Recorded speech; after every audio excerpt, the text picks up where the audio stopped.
Welcome to the Black Sheep Podcast, brought to you by BBH. I'm your host, writer and performer, Daniela Isaacs. We want to know what it really means to be a black sheep and work out how we can all get a bit better at going against the grain. We're going to be asking some of our favourite black sheep about the rules they've broken to get them where they are today.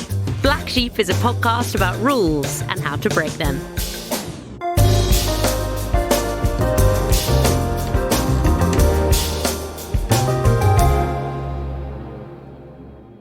Our black sheep this week is Dr. Tara Swart. Tara is a neuroscientist, a leadership coach, a psychiatrist, and an award-winning author. Tara believes that we all have the power to lead the lives we want. She has worked with some of the world's most well-known companies, including Facebook, LinkedIn, and Google, and has helped them unleash their potential. Tara's book, The Source, was quite revelatory for me. With a scientific focus, Tara has deeply explored how the ancient tools of manifestation and visualization can in fact be scientifically proven to be powerful tools for self-change.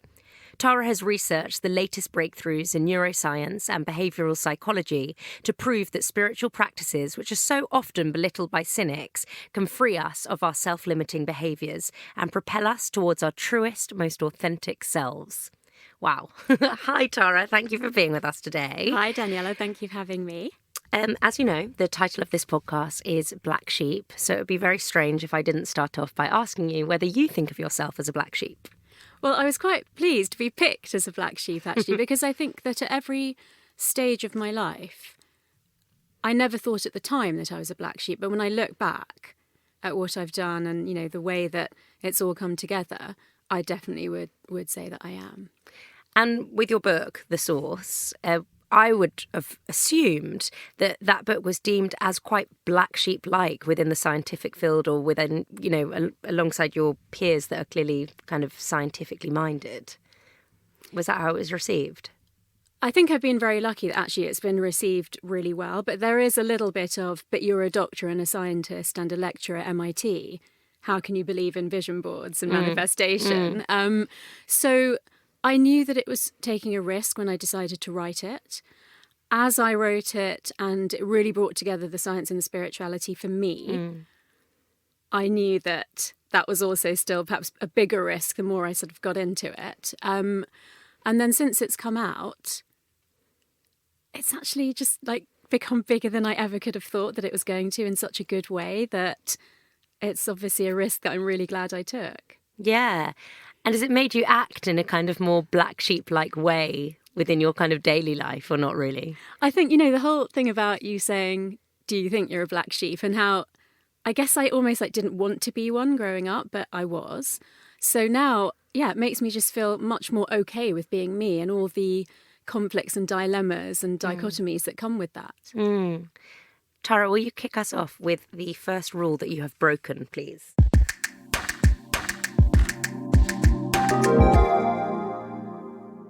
The first rule that I've broken is around the belief that growth stops at adulthood. So it's interesting being a neuroscientist because I think amongst all sorts of different professions, including in science, it's the one where a lot of times we've had to say, you know, that thing we told you 10 years ago about how your brain works, actually we know that that's not true now. So there's been a lot of saying that what we thought was the way that things worked. We've understood, you know, that's evolved. We've had sophisticated scanning techniques, that it's different to what we thought. So a really big one that people still believe, and I've, you know, fought personally and professionally to try to overturn, is that we all know that your brain grows massively during childhood and adolescence. But we thought for a long time that by the time you're about 18, your brain became set and your personality was fixed for life. And that, you know, whatever potential you had in different areas was fixed, so that you couldn't suddenly go from being a creative person to becoming an accountant or vice versa. We now know that neuroplasticity, which is the ability of the brain to change itself, happens very actively until we're about 25. And then from 25 to 65, there are things that you can do to keep your brain what we call plastic, which essentially means flexible. So doing different things, learning new things, they're the best ways to keep your brain plastic and flexible. But my rule is that I want to be the person that changes my brain. I don't want to just drift through life exposing my brain to different people, different experiences, different environments, and let that shape my brain.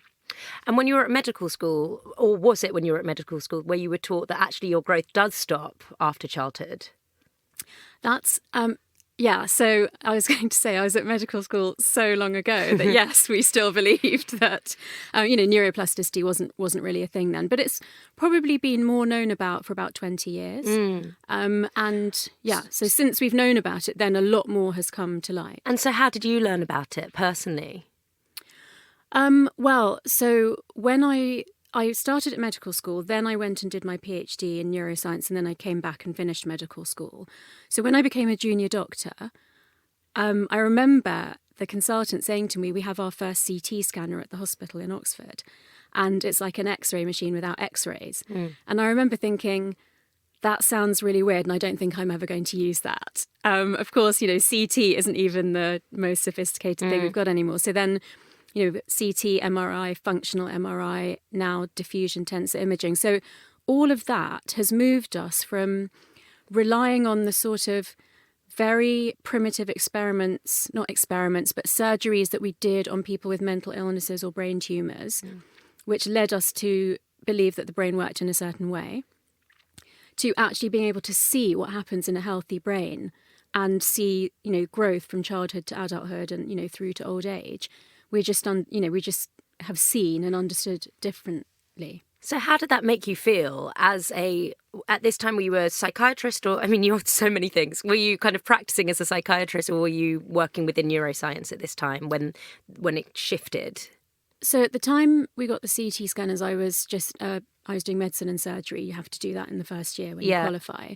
Then I became a psychiatrist, and I always believed that mental illness was a brain disease. It was a physical thing, like having a heart attack. Because that's what you were taught? Well, actually, there's been a lot of conflict about that because, there were asylums.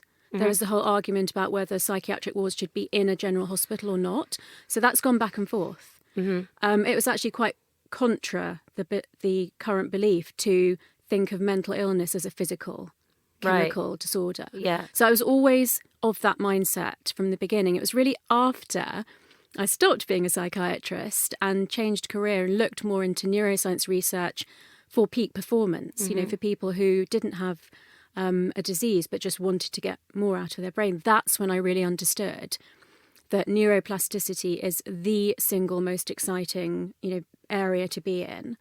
And obviously I started experimenting on myself. So I do something every year to try to improve my neuroplasticity. So when you look back, as your time practicing as a psychiatrist, how does it make you feel in terms of those kind of more binary way of looking at the development of the brain? I don't know if you think back to your patients that you saw, would you act differently now? It makes me kind of sad, really. So I think, a much more holistic approach to mental health is what's happening more now.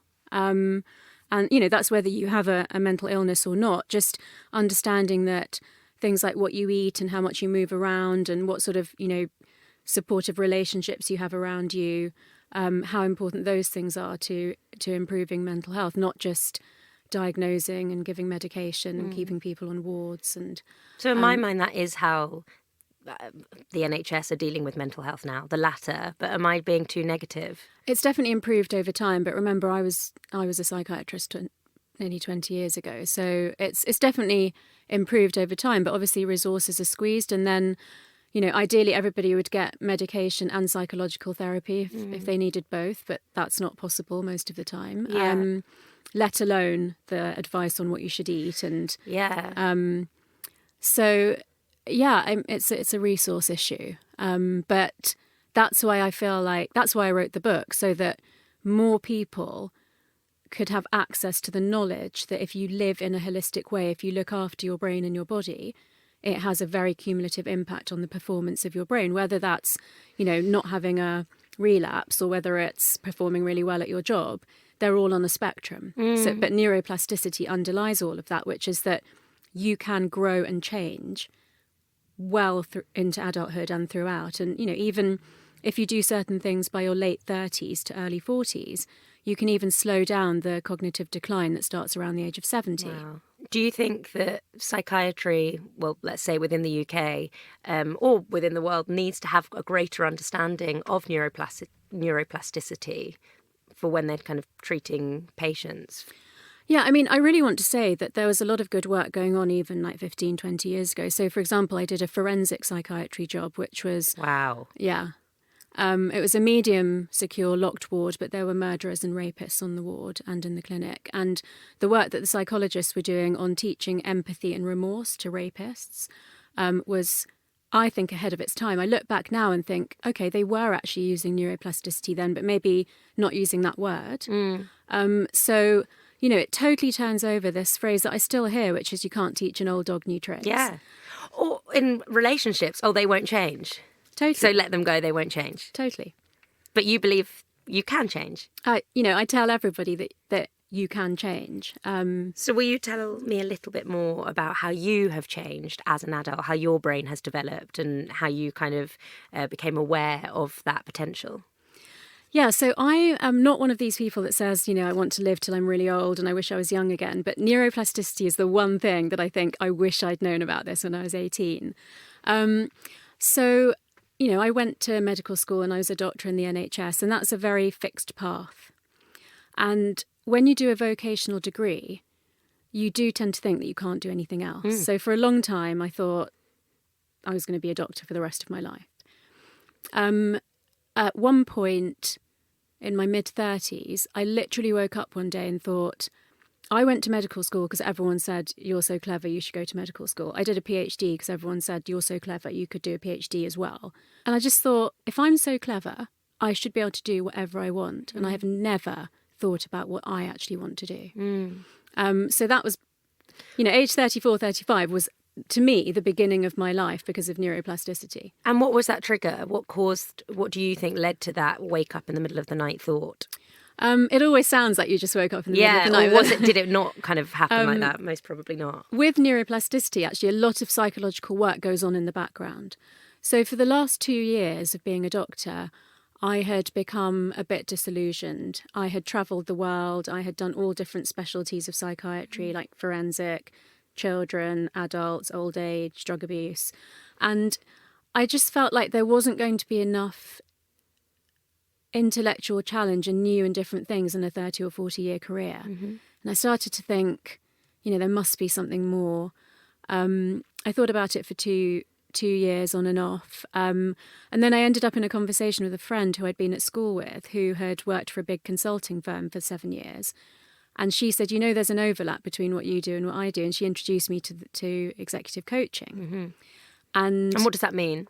So what appealed to me about it was that it was both quite zen. So it had some sort of elements of mindfulness to it, but it was also very much about focus and drive and setting goals. So basically, executive coaching is helping people who are in quite senior leadership positions to really identify what their goals are, to understand how to reach those goals, to stay motivated, what to do when there are setbacks, and to really get to understand themselves better. So it was quite transferable from the sort of psychological medicine that I'd been doing.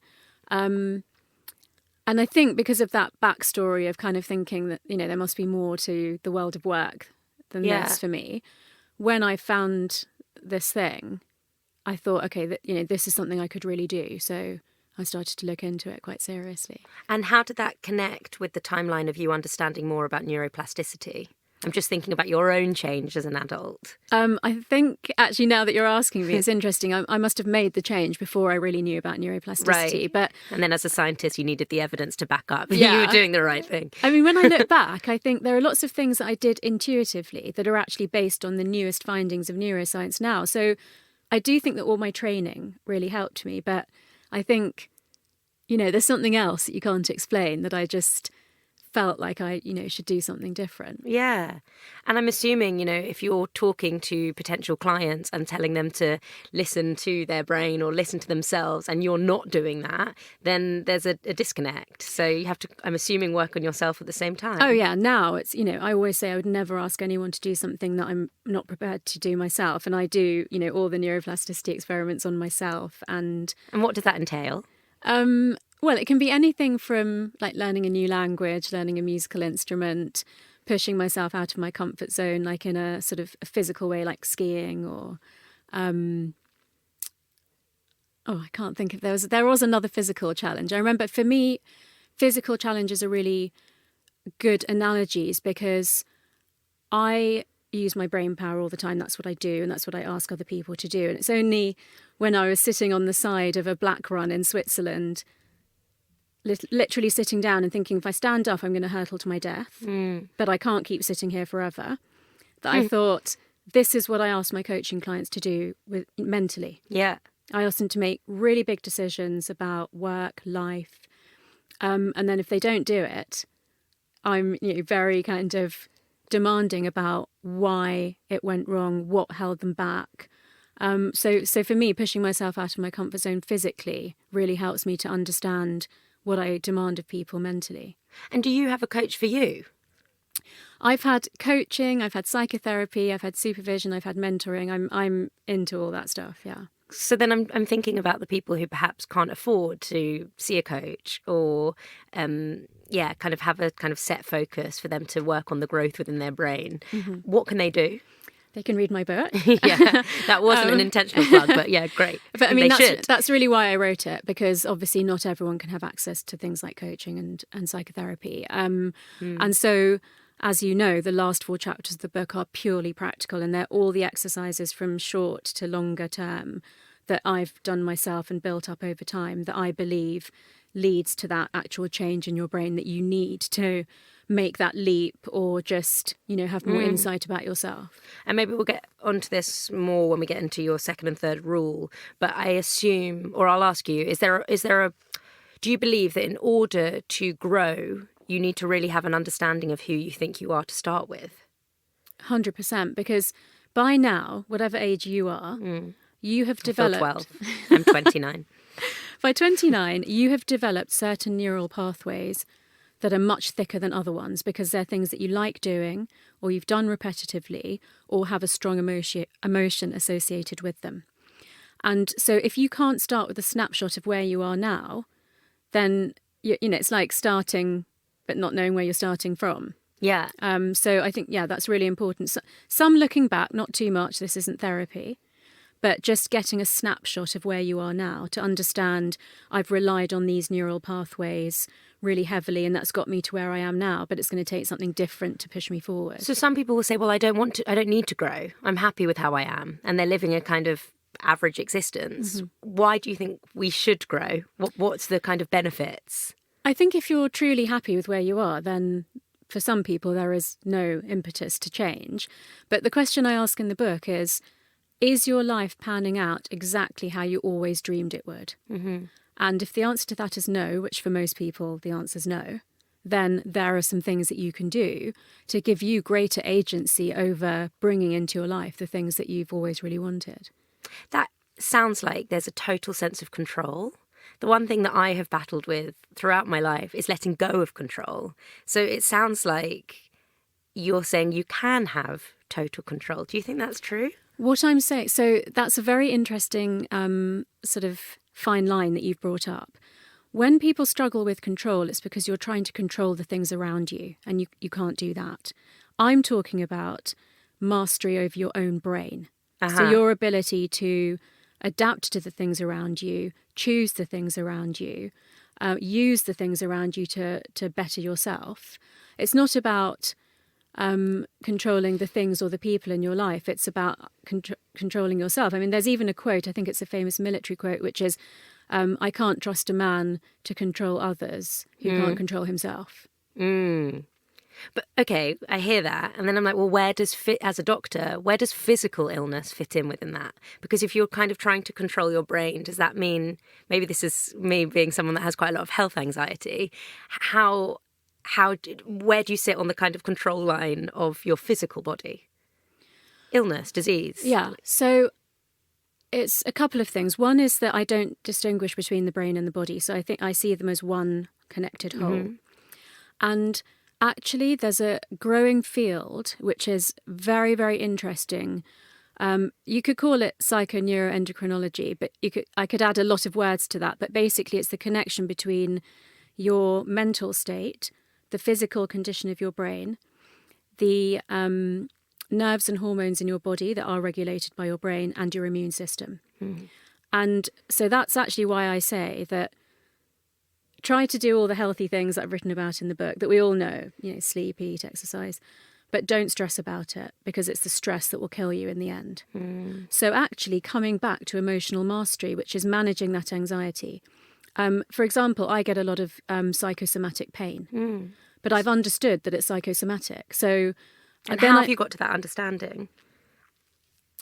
Through being worried about my health, going to see doctors and either finding out that there's nothing wrong or it's something very benign. Yeah. And then understanding that when I'm anxious about something, that I get pain in that part of my body. Psychosomatic pain is still a real thing. It's your brain telling you that you're worried about part of your body. It shouldn't be ignored, but you also can't let it make you think that you have some catastrophic illness. How interesting that you've had psychosomatic pain as someone that, I don't know, for me that takes a leap of faith. You have to say, well, actually there is nothing physically wrong, or it can't be seen in a scanner, and therefore I'm going to accept that I have the power or the source to try and heal within. Is that essentially the journey that you've I'll tell you the exact example so that you can understand it really clearly, because you've said it in a beautiful sort of conceptual way. But when I was in my late 20s, early 30s, I discovered a breast lump. And, it was biopsied, it was benign. But a friend who was a doctor said to me that, there is an X percentage chance that a benign lump like that can turn into cancer. And so I experienced extreme breast pain. Like I couldn't tolerate bed sheets or clothes on me for years. And then I went for a follow-up biopsy a few years later. I moved back to England. And what they told me was, what you have cannot turn into cancer. The reason that sometimes people with a fibroadenoma end up with breast cancer is because it was misdiagnosed in the first place. Yeah.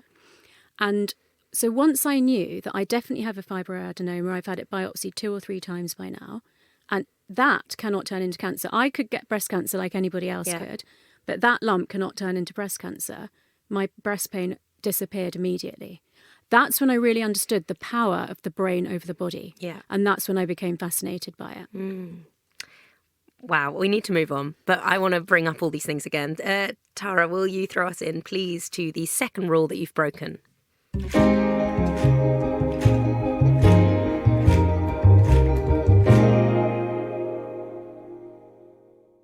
Identify and play to your strengths. So you have broken that rule? I have both done it as a rule and broken it. Yeah. Okay. So the neuroscience of how we build up these pathways, like I said to you, you will have certain pathways that have been built up really strongly, does say to some extent play to your strengths. It also says that because of the physiological mechanisms of neuroplasticity, it's much harder to build up development areas because they're thinner, scantier pathways, so they're going to take more intense effort to build up. What I'm really talking about here is brain agility. And I'm saying don't get pigeonholed. So like me, I was good at maths and science, but actually, looking back, I was good at languages. I was good at geography and history. I could have chosen a completely different path. So I played to the strengths that were identified by my parents and my teachers. And unfortunately, that made me think that I didn't have strengths in other areas. So a classic example, I come from that generation where if you weren't good at art at school, you were told that you weren't creative. And I was told this absolutely by the time I was about 15, if not 11 to 15. And until I was in my mid-30s and I thought, there are many other things that I can do. I've created a home, I've created relationships, I've created the work-life balance that I have. I fully believed for at least 20 years that I wasn't creative. And so what I'm trying to say with the don't identify too much with your strengths is that doesn't mean that you can't do other things. So you obviously have natural strengths and you have strengths that you've built up through repetitive practice. But it's to get the most out of your brain, you actually want to make sure that you're sufficiently using all the pathways in your brain. And how can you do that? So most people who have set a life up for themselves, if they're privileged enough to do that, to focus on their strengths, how do you then spend time exploring your, inverted commas, weaknesses? So it is very much coming back to what you said earlier about, some people may say, well, I'm happy doing what I'm doing. I'm happy the way that I am. And if that's true, then that's fine. But, I strongly believe that everyone has more potential than they believe they do. So everyone can be better than they are right now. So basically, I talk about 6 ways of thinking that correlate to pathways and systems in the brain. And they are mastering your emotions, knowing yourself, which is that brain-body connection that we've already started talking about, trusting your gut, which is intuition, making good decisions, which is logic, because you're essentially the sum of all the decisions you've made in your life, staying motivated and resilient to reach your goals. And then it's sort of a combination of those 5, but then using the creativity pathway to manifest in the real world the life that you truly desire. So that's 6 ways of thinking and being. Yeah. And we will all have natural preferences within those 6. So, you could argue that I'm very logical and quite intuitive, that, if I need to be emotionally intelligent in a crisis situation, I can. But for a long time, I believed I wasn't creative. Okay? Mm-hmm. I could say that you're obviously very creative. Thanks. And that even though you've said you have health anxiety, that tells me that you have a strong connection to your body. Mm-hmm. But there may be that you don't think you're that logical, or maybe you find it difficult to stay motivated on, certain tasks or whatever. So that gives us just a little, and that's just on assumption, a snapshot of like where our thickest pathways are, where maybe we have some medium strength pathways that we can use, but we could be better at, and maybe where there are some areas that we don't really use that way of thinking or being. And all I'm saying is, it's not about being good at everything, but it's about being as well-rounded as possible, that you have access to those different ways of thinking. Because what tends to happen is some one-off line in childhood, like, you're not good at art, so that means you're not creative, means you block off that pathway for the rest of your life. And a lot of kids who were overweight or had bad skin block off from their physicality. Yeah. And that can also be connected to things like intuition, because intuition comes physically from your gut. And people who were ridiculed for, let's say a child said, I want to be an artist or I want to be an actor, and people laughed at them. They're likely to block themselves off from their intuition, because those things that they felt. Well, that humiliation is going to create a buffer. Totally. So that's why some of these pathways, often, that's the reason that they've been underused, because there's some childhood trauma associated with using that pathway. Mm-hmm. And so I'm really passionate about people looking back, trying to understand if there's a reason that they don't use some of those pathways, and basically not being too fixed on what your strengths are. Maybe you have other strengths that you haven't explored. And what neuroplasticity and brain agility tell us is that you absolutely can grow and develop in all of those areas. So what within you had told you that you weren't creative? Well, there's lots of evidence for children and teenagers that you only need one really positive, supportive adult in your childhood. It doesn't even have to be one of your parents. It can be a teacher. It can be a social club sort of leader. But I was told this at a young age, and so I believed it. I was told it by somebody that I looked up to and respected. You were told what? That I wasn't creative. Right. And then throughout my 20s and my 30s, I sort of thought it's really strange that all my friends are creative and I'm not. Mm-hmm. And then actually my best friend gave up an IT career to become a sculptor, and I remember thinking, that's amazing, but I could never do that. Mm-hmm. And then it was only a few years later that I changed career. And when I had this conversation with another friend, he said, well, we all think you are creative. Mm-hmm. But it's such a strong narrative, because if I put that together with just how difficult and challenging and traumatic writing up my PhD was, I had a very, very strong narrative in my head that I'm not a writer. Right. And the first 2 books I co-wrote, and I co-wrote because I would never let the friend down. Mm-hmm. But it was just so difficult. I mean, I had physical pain. I was like so stressed, and I every time I said I would never write a book again. But the source was one, it was just like a calling. I had to write it. So, and I had a little nagging doubt at the back of my mind that I couldn't write a book by myself. So I wanted to prove to myself that wasn't true. And then it came out. It was a UK bestseller from the week that it came out. It's now being translated into 36 different languages, which is huge. Yeah. And I was doing my makeup in front of the mirror just a couple of months ago, having that little conversation with yourself that you do. And I was like, yeah, that's because I'm not a writer. And then I actually laid down my makeup tools. I looked in the mirror and I said, you are a best-selling author with all these translations, 3 books. And I was like, you are a writer. So these pathways, they get so entrenched and you totally believe them. And that directs everything that you do in life. And I want people to undo their dependence, reliance, or, love for what they think are their strengths, and really challenge themselves as to whether there are other things that could be strengths. And what would you advise as the best way to start to harness all of those different kind of parts of your brain that are perhaps deemed, not your brain, but a brain, people's brains, that are kind of deemed as weaknesses in a world where, unfortunately, we are meant to be sheep, really. And if we disrupt the system, it's very difficult. Well, it's very difficult to do that. So what would you say or advise to help people kind of unleash themselves, really? Mm-hmm. So with the work that I do with executives, there's 2 main areas that I've identified that people really struggle with. And one is building mental resilience to stress. And the world is getting more and more stressful. 75% of people in the Western world are deficient in magnesium, which happens when you're stressed. So what I say to people is that either if you are finding yourself feeling stressed, or if people are reporting to you that you're snappy or irritable, or, you're getting loads of colds and flus and your health suffering, which is, also the connection between physical, mental, emotional and spiritual well-being, that's usually how you know that you need to do something. The main area that I work on is building emotional intelligence.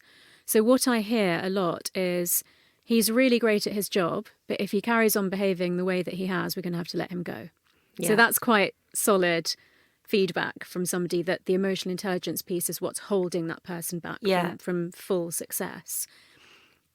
Other ways of identifying if that's a problem is if there are lots of broken relationships, whether they're friendships or, romantic relationships. Possibly, I think people always should see, am I the common denominator here? So is there something in terms of relating emotionally that I might need to work on?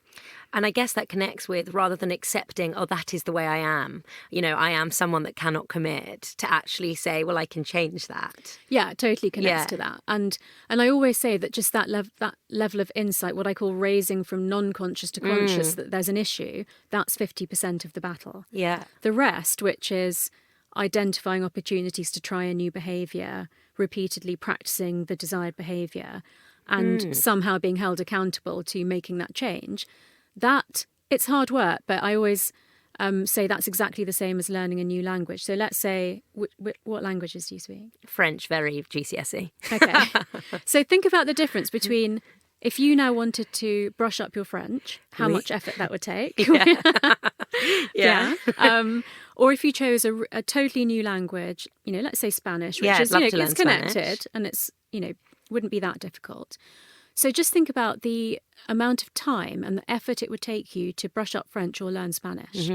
And basically, it would take exactly the same time for you to build your mental resilience or learn to be more emotionally intelligent. Same amount of effort as well as time. Can you throw us into your third and final rule? Because I think it actually connects with what you're saying. Kick us off.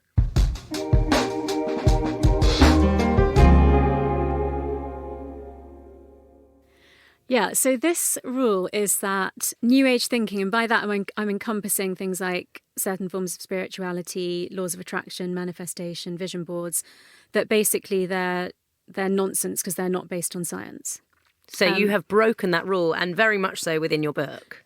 Definitely broke it in the book, but I grew up kind of having 2 lives, and I managed that very well, and I became very good at keeping those 2 things separate. So I grew up in North London, and my parents are first-generation Indian immigrant parents, so I grew up in a household where we were vegetarian, we had Ayurvedic food, yoga and meditation were normal. incense sticks and reincarnation were, just how it was. And then I went to school, and actually, I grew up in quite a diverse area. So I went to a school that had a regular assembly and a Jewish assembly, but there were no or hardly any other Indian people at the school or where I lived.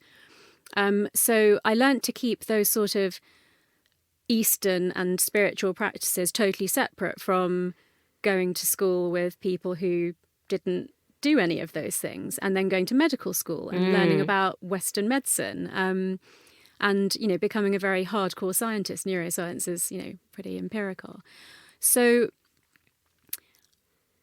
however, I secretly believed in things like the laws of attraction and visualization and vision boards and things, and so I practiced them in my personal life, but I kept them out of my professional life. So you were a secret black sheep. I was a secret black sheep. Yeah. And just for those that are kind of absolutely clueless about what vision boards are and manifestations and all of that, can you just give us a kind of quick 101 into what that all means? Yeah. So, now that I've put this all together in the book, so, that's the rule that I broke. I basically said science can back up these things. So just in real summary, the way that I describe the laws of attraction through science are that the way that you think determines your life.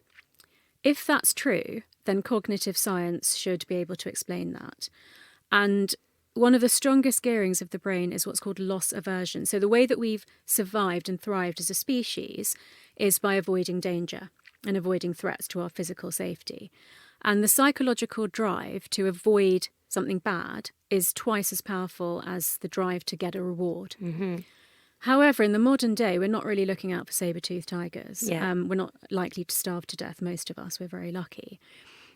So what we need to do is turn that round and practice abundant thinking and look for what could I do to make myself better? What could I do to make my life better? What could I do that, would be a new and exciting and different experience, rather than the loss aversion, which would keep us in our comfort zone.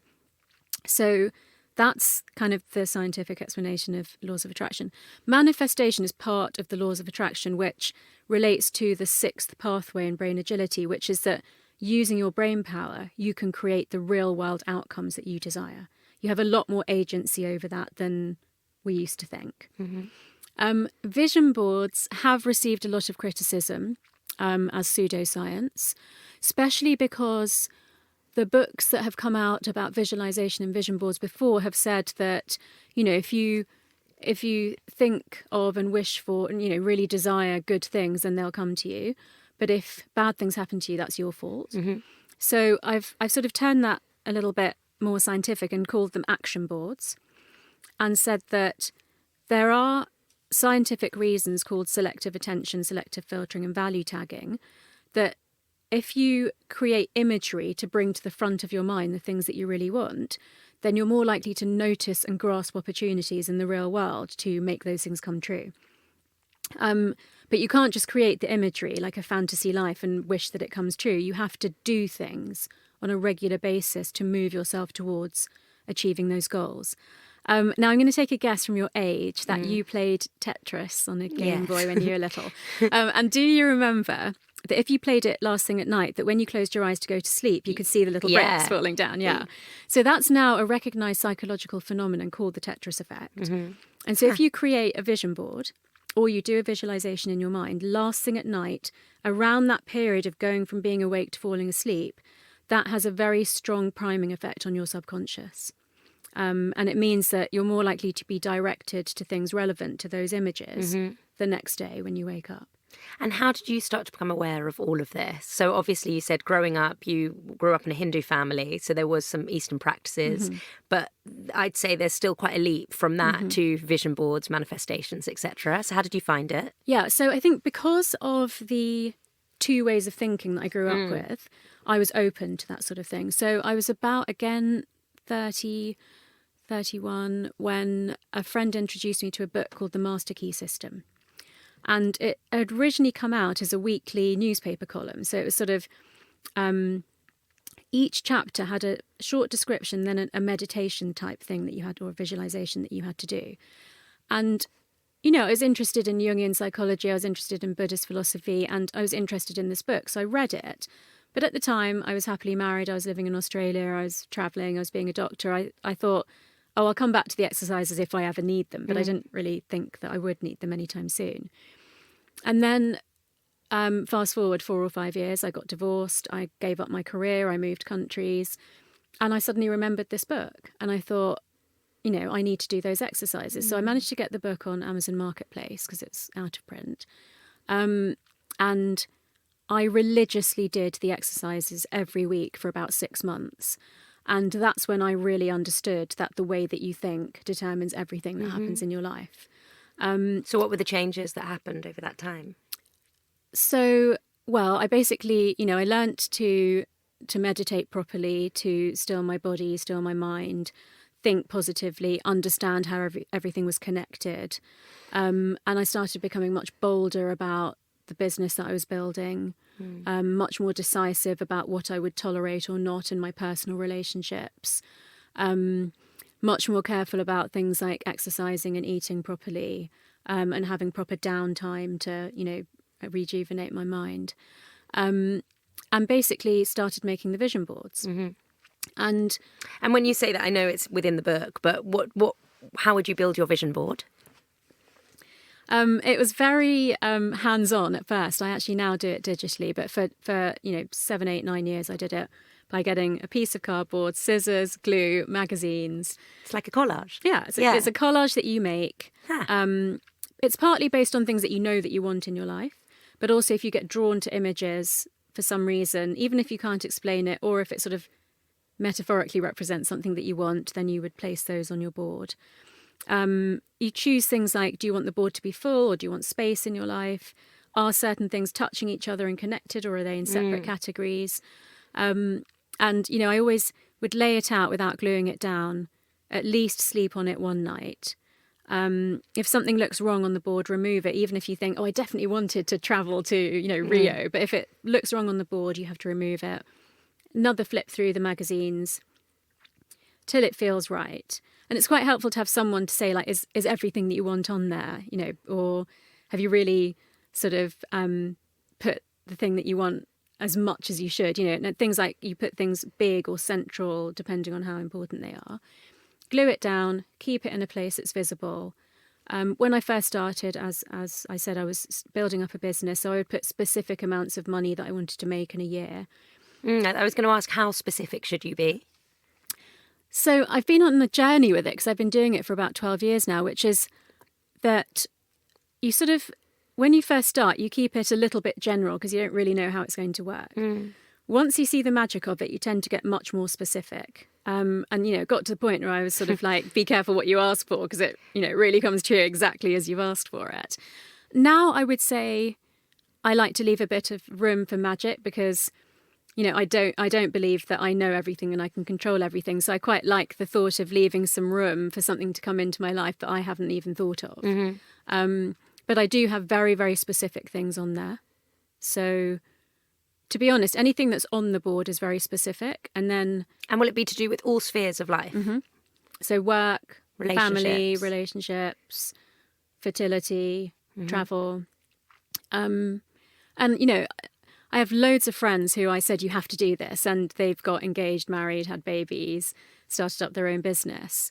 But they were people I knew. So I sort of thought, well, I've done it and it worked. So that makes sense to me. But since the book's come out, I have had hundreds, if not thousands, of messages on Instagram from people I don't know, showing me pictures of places that they've been to. And that image was on their vision board, engagement rings, wedding dresses. Why do you think people are cynical? Two things. I think one is that prior to there being enough scientific evidence of how these things work, a lot of people have said to me, the science in your book compelled me to actually take action where I wouldn't have taken action before. So it seems a bit woo-woo and voodoo, and I think people avoid that, partly because they think it won't work, so it's a waste of time, and partly because I think, we do live in this weird state of fear where we don't want to ask for too much. Whether it's because of loss aversion and we think if we want too much then we've got more to lose kind of thing. So I do think there is an element of fear that holds people back from it, and that's why science gives much more certainty. And I know that a lot of people that wouldn't have done it before would do it because I've laid out the science of how these things work. The only thing that, I mean, I'm all for it, and I've actually planned my vision board making on the 1st of January. However, I'm a bit like, this feels so privileged. Like, there are people that aren't going to be able to, homeless people on the street, they're not going to be able to go and make their vision board. So what do you say to that? Like, if it really is a way of kind of creating an abundant life, it's incredibly specific to a particular part of an economic kind of spectrum. There is an element of that which I fully appreciate, which is that I think people who are going to make vision boards who have a roof over their head and have food to eat. However, I do really believe that everyone can make their life a little bit better. And if you are that single parent who's struggling to put food on the table, maybe you don't have the time to go away and get the magazines and make the vision board, but you can set an intention that life won't be as much of a struggle next year. You can set specific intentions around the well-being of your children. You can take a little bit more care of your health and well-being than you feel that you can because you're pulled in so many directions. So there are tiny, tiny things that people can do that build up the health and well-being of their brain that might be able to get them to the point where they can do a vision board. Great. That does explain it. And it, unfortunately, things to do with our well-being still are stuck within a capitalist system. So it just means some people aren't going to be able to get all of the benefits that other people will. It's just... But not everybody wants the same thing. So if, even if what's on your vision is just that I don't have to worry about money, I don't have to worry about the health of my children, that's great. To me, it's not materialistic at all. It's about your life being better and you having met your full potential. Will you take us to the one rule that you will never break, please?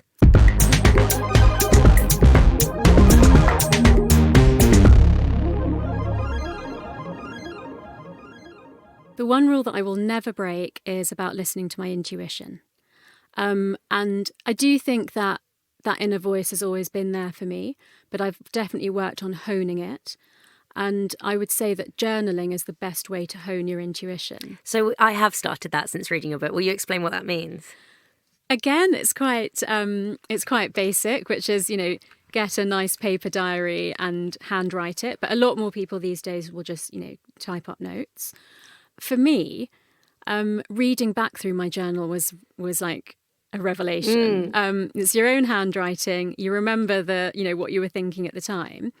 But what happens is we have these insights and then the day job pulls us away and we sort of forget that 6 months ago we thought, I mustn't do that again. Or, I need to say something the next time I see that person.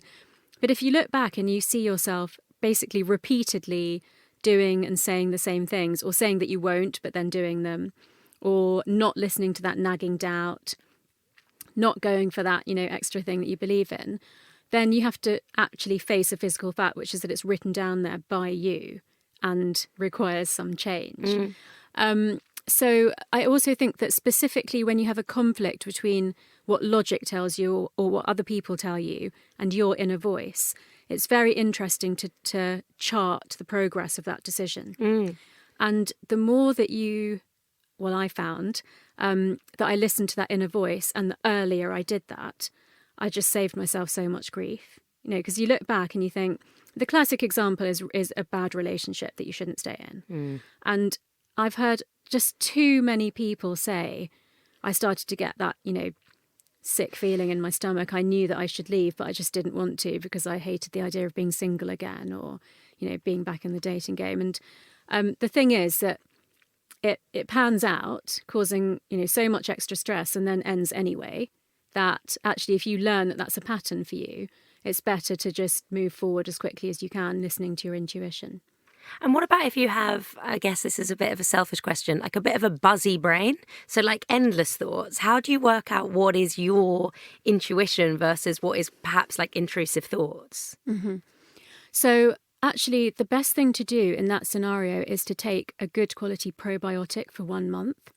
So we now know that the actual physical condition of your gut and the bacteria, the quality and diversity of the bacteria in your gut, they contribute to your access to your intuition. So if you've got, if you're bloated, if you have got intolerances that you're not listening to and your gut is leaky and stressed, then you're going to have cloudy access to your intuition. If you get your body into the best physical shape that it can be in, then it's easier to do the journaling and follow the thought process. So that whole brain-body thing is fascinating. Again, it's a growing field, the three-way connection between the intuitive part of the brain, the gut neurons and the gut bacteria. So I would say with a buzzy brain like that it's better to start by paying attention to the physical than trying to, it's like trying to walk through treacle, isn't it? And find so I think make sure that your gut's in good condition first, but then do the journaling. You said you've just started it, so that will also help you. Also, some form of meditation will help to reduce that buzz. So there's a lot of things that you can do. And what would you say the difference is between writing a journal and writing a diary? Nothing really. Oh, okay, fine. It's just a different word. Yeah. Okay. Yeah. And as I'm assuming it was in your early 30s, what kind of woke you up to really listen to your intuition? Because you say it's the rule you've never broken, but would you say you did break it earlier in your life? Not really. I say I got there in the end, but I probably used to delay actually acting on listening to that inner voice. But now, if I look back, it's just clearer and clearer to me that it's always right. And why do you think we do ignore it? I think it's a lot to do with societal expectations. So there are certain things we're supposed to do, like get married, have children, be in a good career, and we prioritise those things over our gut feeling. And sorry, I'm asking you endless questions because give me the answers to everything in life. Well, actually, that's no joke, because in the US, the strap title of the book is The Secrets of the Universe, The Science of the Brain. And on another podcast, somebody did say to me, do you not think people are going to think you're a massive egomaniac for saying that you're going to write about the secrets of the universe? No, you're just full of information. You've obviously harnessed your full brain.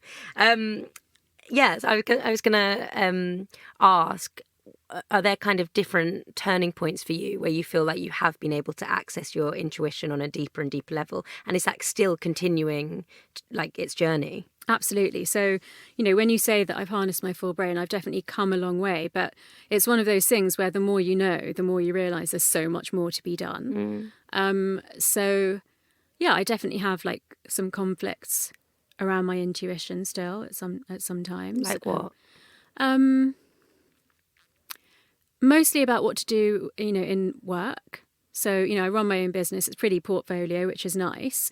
But there's always that thing about, well, this is the thing that, pays the bills. And then this is the thing that I'd like to be doing more of. And then this, I'd like to travel less and stuff. And I don't always act on that as quickly as I should. So sometimes I grind through the travel and then I get really exhausted. And then I think, okay, I'm not doing that again. But then I don't always actually keep to that commitment. So, once a year I take a month off and I do a digital detox, and that's when I really, really think and make my decisions. So I tend to defer it to that month, which isn't always the right thing to do. It probably would have been better for me to have decided 6 months ago. But then, have a strong mantra, which is the best time to plant an oak tree was 200 years ago. The second best time is now. Yeah, I love that. Sorry, I'm pausing here just because I want to ask you everything before you leave. In terms of doubt alongside decisions, at what point does that kind of mean? I guess I'm asking you, within your intuition, is there ever doubt? Absolutely, 100% there is. And so one of the things I've learned around that is that so it's important to make a decision. Staying in limbo is the worst possible situation for your brain. That's when you lose more and more ability to trust your intuition. It starts to affect your health. You can't manage your emotions. So there is always going to be that level of doubt. We are human. We're not trying to become, the perfect, absolutely in control, no doubts person. But what I've learned is that when you make a decision, you make it work. And if it turned out to be the wrong decision, which it hardly ever does, because once you put your mind to making something work, usually it works quite well, then you always have the option of doing something different. Talking of rules, another rule that's just a more generic one that covers everything is not to have regrets. Everything that you've done, everything that's made you who you are, has brought you to where you are today. And just understand more about the choices you have moving forward than bothering to waste brain energy on regretting anything that you've done in the past. Well, it's connected to the things you write about gratitude. Tara, thank you. I am incredibly grateful that you've sat with us today and really made me kind of want to focus in on myself and harness, well, hopefully all of our listeners' potential. So thank you. You're an incredibly insightful and positive black sheep. Thank you. I love positive black sheep. I love it. No, I've really appreciated how excited you've been about everything. So that's made me feel like much more inspired about it all as well. Great. Thank you. Thanks so much.